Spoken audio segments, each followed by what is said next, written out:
તમે જે Eicher tractor જોયા છો આઈસર 380 તેની વાત કરું તો આખું બેસ્ટ કન્ડિશન રનિંગ કન્ડિશનમાં, બાકી કોઈ પણ જાતનો ફોલ્ટ નથી.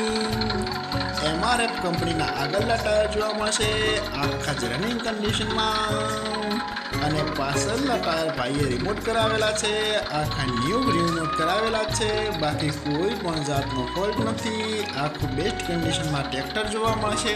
પાછળની સિગ્નલ લાઇટ પણ તમને નવી જોવા મળશે. બાકી કોઈ પણ જાતનો ફોલ્ટ નથી.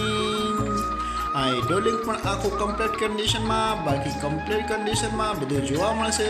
આખું કમ્પ્લીટ કન્ડિશન. પ્લેટમાં તમને સડો પણ જોવા નહીં મળે. આખું જ રનિંગ કન્ડિશનમાં ટ્રેક્ટર જોવા મળશે.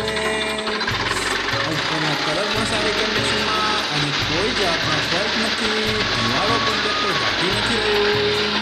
અને કોઈ મારા ખેડૂત મિત્રોને આઈસર 380 ટ્રેક્ટર ખરીદવાની ઈચ્છા હોય, ભાઈએ કિંમત રાખેલી છે 1,80,000. તેમાં થોડો ફેરફાર કરી નાખશે અને જોવા મળશે પ્રોપર અમરેલી. તો ભાઈના ડિસ્પ્લે ઉપર નંબર આપેલા છે, તો વધુની માહિતી માટે કોન્ટેક્ટ કરી શકો છો.